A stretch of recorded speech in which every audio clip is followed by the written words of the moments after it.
This is a story all about how my parents forced me to be a pianist. I'd like to take a second, so sit right there to tell you how I became the pianist that I am today.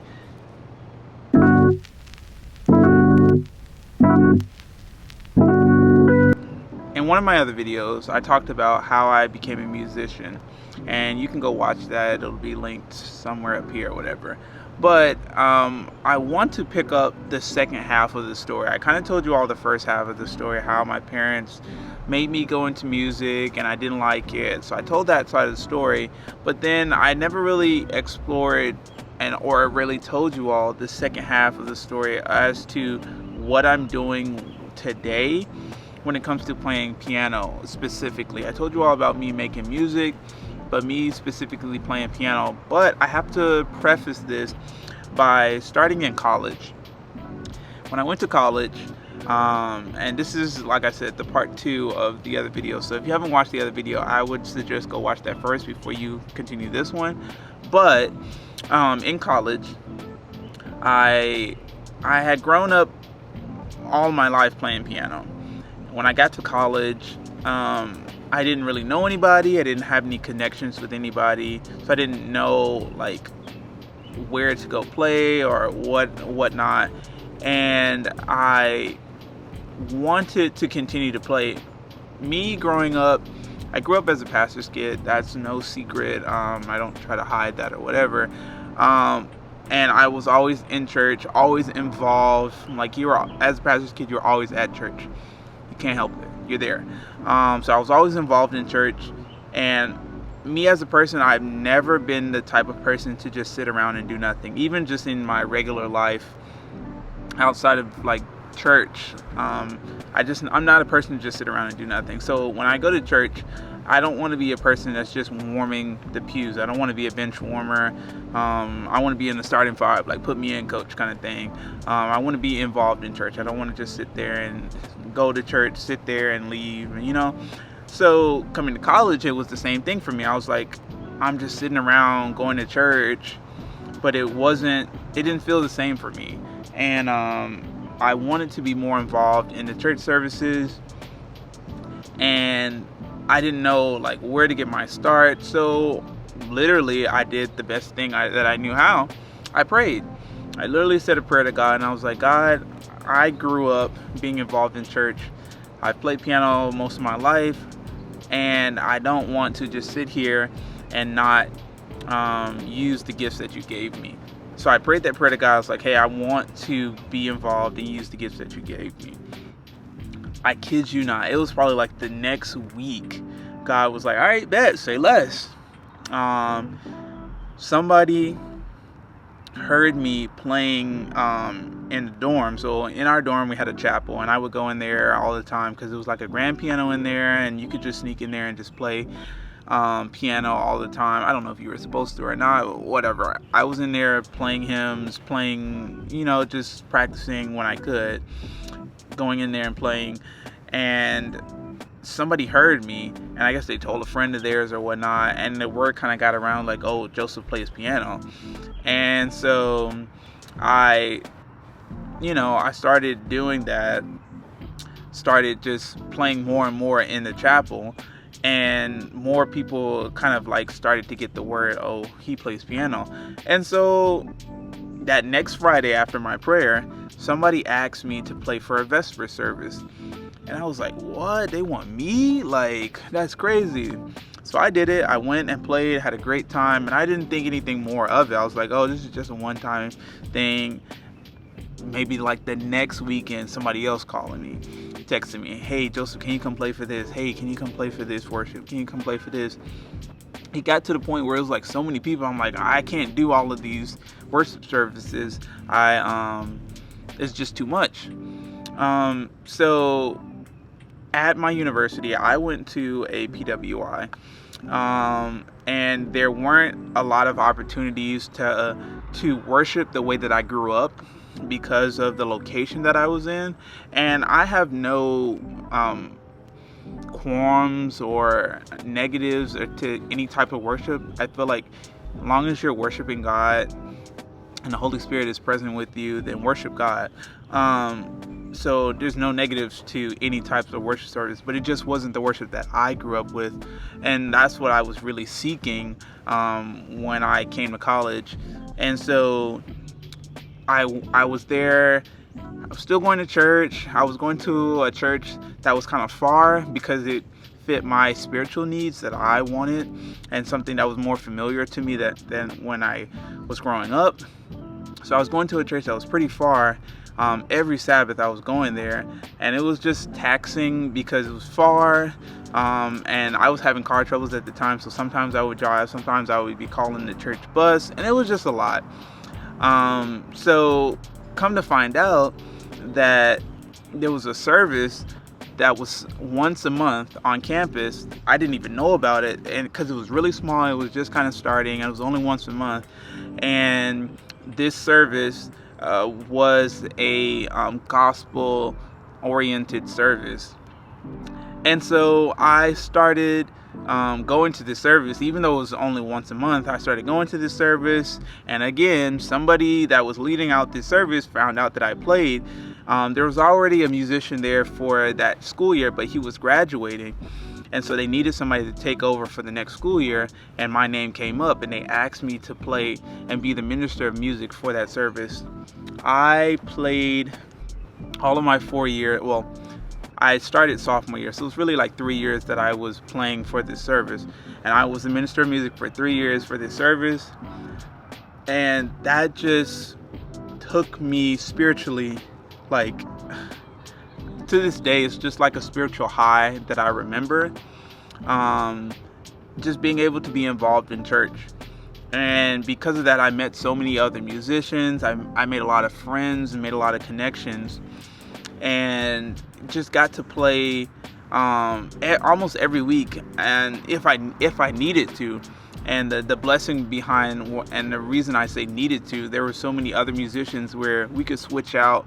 Some weeks I would play, some weeks somebody else would play. I wouldn't have to play every week. Side note, I think it's always a blessing if services and churches can have multiple musicians. I know everybody can't because of funds and things like that, but if you can have multiple musicians, multiple praise teams, so people don't get burnt out and they don't feel like they have to do this every single week. But that's a side note. Anyways, back to the main story. So yeah, I was playing for this service. I played for them for 3 years of my college experience. And through this service, I met a bunch of musicians. And I met this one musician that helped me get a church, play for a church off campus on Sundays. And so I started playing at this church on Sundays. And I made money, and that was like a lot of the money that I used to just do stuff in college, like fun stuff, go out to eat, put gas in my car, things like that. I did work on campus as well, but I didn't have to work as much because I was working this job off campus, and I was also being able to minister and just do what I love doing. So fast forward to present day 2024. Well, really, I should go back a couple of years. I left my college area after I graduated, and then I came back. When I came back, I got reconnected with some of my friends that were still in the area, and they were musicians. And one of them told me that this church needed somebody to play for their youth day service. So I was like, okay, bet, sure, I'll play for them. So I played for them, had a great time, and I wasn't expecting like anything else like after that. And come to find out, the next year they called me again, and they were like, hey, do you want to play for us again? Are you available? And I was like, sure, I'll come play for you all. So literally the next year, I went back and played for them, and I enjoyed it again. And just it's just a blessing to be able to be involved, and especially when it's with youth. It's really a blessing to be involved. The whole service is done by youth, even down to the preaching. Their choir is phenomenal, and they really care about their youth at this church, and really emphasize the need to pour back into the youth. So I got the opportunity twice to play for them. And this year, literally today, I played this morning for this same church, they asked me a third time. They're like, hey, do you want to come back and play for us again? I was like, yeah, sure. I enjoyed my time. And so I was like, let me go back and play for this church. So I went there and I played for them and I enjoyed it once again. And I'm going to roll some clips of that so you all can see.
We must keep pressing forward and keep our mind on Him. As it says in Colossians 3:2, set your minds on things not above. Playing for this church, it's phenomenal. Like I can't express, because right now currently I haven't been playing a lot for church. I've been involved in church, but I haven't been really playing piano for church, and I'm not really mad about it. I'm going wherever God leads me at the moment. Like, if that's not where God's wanting me to be focused right now, then I'm going to go where God leads me.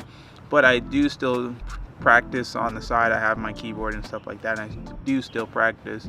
But that opportunity that I get every year, it really is important to me, and it really is a blessing to me to be able to give back, especially when it comes to youth. So I say all of this to say that you never know where something may take you in the long run. Like I said, if you go back and watch the first video, I explained the first half kind of this story. From that moment all the way to where I am now, still playing piano for churches. Like, I literally have a 9 to 5. I tell you all this all the time. Like, I do social media for a living. I do content creation for a living. That's what I do. But to still be able to play piano and give back and minister via music is just such a blessing. And to know that it started with something I didn't truly have a love for, to where I am now, where I can't get enough of it, it's just a blessing. And I pray that God will continue to bless me in my journey of music, wherever it may lead or wherever God may take me next in this journey of music. People have asked me, they're like, hey, do you play anywhere consistently? No, I tell them no. I just fill in where I can and where I am needed. If God allows me and I have the time to do so, I fill in where I'm needed. So that's my journey through music. I'm where I am today. And I give all glory and honor to God, because it's truly, truly, truly a blessing to be at the point where I am today.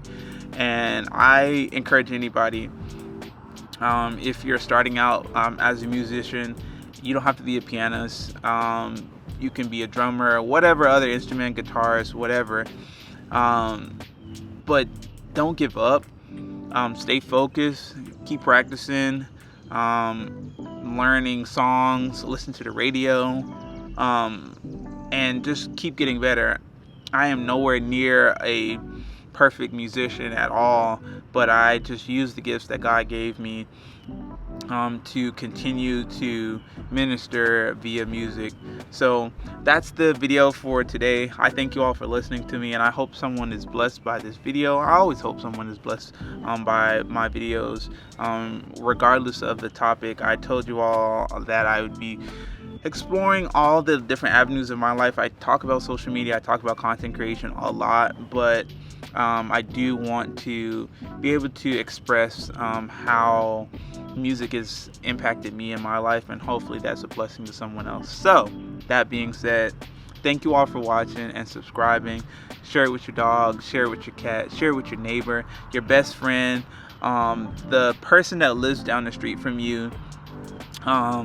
That's considered your neighbor too, so go ahead and share it with them, and just anybody that will want to listen.